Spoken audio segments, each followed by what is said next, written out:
Brought to you by the Every Dollar app. Start budgeting for free today.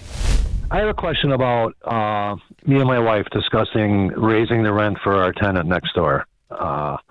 We lived here 20 years before we bought the house, and the owner then didn't have a mortgage, so our rent was really low. And he didn't change it for 20 years.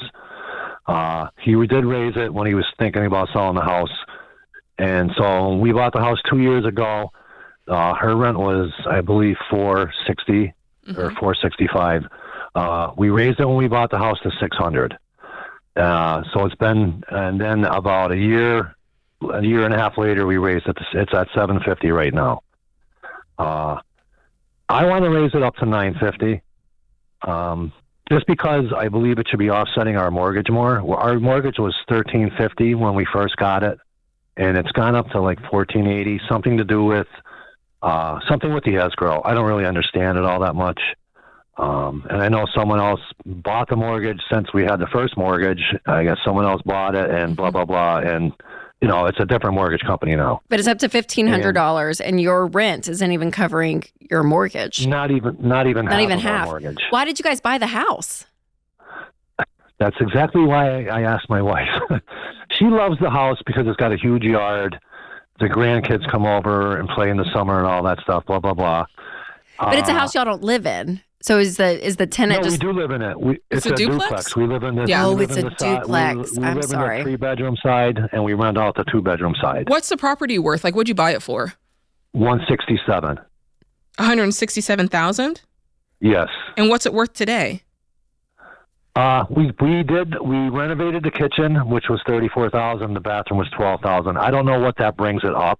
But from what I was told, my brother-in-law just sold his house yesterday. He said he got way more than what he paid for it. He said right now here, the market is really great for selling your house. But she doesn't want to sell the house.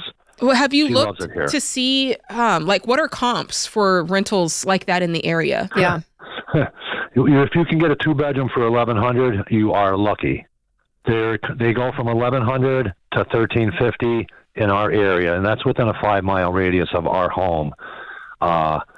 You cannot find an apartment for sure. Okay. These apartments so my question they're really is, nice. I mean, on your end, as the investor, you've made a terrible investment, Yes, Joe. Exactly. I mean, you're literally losing money. I mean, it just doesn't. That makes no sense. So, and then on top of that, what market value is asking for your investment, you're charging half of that. And I understand why, probably from an emotional level of the sweet lady that's lived here for 20 years. And I get that, but you guys don't have the financial means to be a blessing to her because you have to pay a mortgage. So that's the part of debt, and again, not harping on you, Joe, but you're in a system now, and it'd be unwise for you and your family to be basically paying a mortgage on, like, you know what I mean? Yeah. Like paying part of her mortgage, That's right. paying part of the rent. Exactly. That's what I feel like. We're paying half her rent. I mean, that's what you're essentially doing. And so, wife, we're Christian. My wife is very heavy in her faith. Like, I mean, she speaks at church and everything else. I mean, and she's like looking at her like her mom and a friend, and she can't separate the business part of it, where you've got to raise this rent up. She wants to pay the house off in 5 years. You can't do it with the rent we're getting. Who's the main driver of the landlord relationship? Is it you? No, apparently no. It's my wife.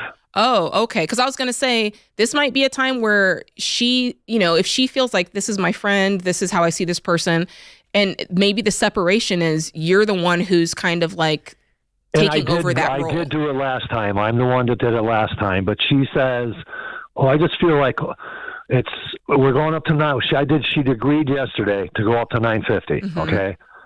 But that's still. Well, there's no moral issue here. Like, there's nothing. I mean, you mentioned the Christianity thing. I'm like, there's nothing. They're not doing anything wrong. There's nothing that's right. It's not unbiblical to charge rent for what rent is, or charge what costing. something's worth. Yeah. Yeah. Joe, I feel like you and your wife are completely on separate pages here. From buying the house in the first place to now. I didn't want to buy it. So why did y'all buy it? She wanted it. She wanted it for the grandkids, for the yard. Yeah, but you're still complicit in that. Like, you have to also, at this point, once somebody says, I want something, you say, I don't want it. But once you go along with it, now you're with it. You know what I mean? I am with it. But I don't want her to turn it over to me and let me handle that part. Yeah. You know what I mean? Yeah, I do. And I think probably it's for the best, because some people, like, it takes a level of like, to be able to stand your ground in business like matters. When we went to rent at just $600, she was like, "Oh, I'm taken aback. I can't believe you did that." And like, I'm like, "Are you serious?" Okay, like, are you we guys have a mortgage? Yeah. Okay. Everything else, Joe, like from a financial standpoint, are you guys on the same page about what you're wanting out of life, like of being debt free and all of that? Okay. So you and her. So this is the Dave Ramsey financial peace thing at church. Okay. So this is why it boggles my mind. Yeah. So you guys together, Joe. The neighbor is a side issue. It's really you guys being on separate pages. So you all tonight, I would run the numbers and just say, okay, what is our goal? Our goal is to be debt-free in 5 years or whatever, you guys said or she said. She wants to have the house paid off in 5 years. So then, if we keep it for 30 years, so that's then, $346,000. I hear you, Joe. I hear you. So listen, what has to be true for this to come to fruition? Well, that means we have to pay X amount every single year. That breaks out to X amount per month. So we either are going to have to find that from our income, and we're both going to have to work extra. Mm-hmm. We're going to have to raise a rent over here to meet market value. Again, you're not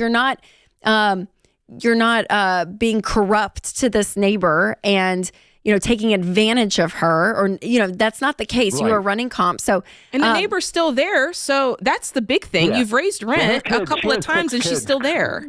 She's had 6 kids that are grown, and her son actually pays the rent. He sends a check to our account. Yeah. So she's not even paying but the again, rent. I want the neighbor to be the second. I don't want the neighbor to be discussed. I want the numbers to be discussed. What has to be true for us together with our goal to pay this off in 5 years, or whatever the goal is that you guys decide. Here's our goal. What has to be true?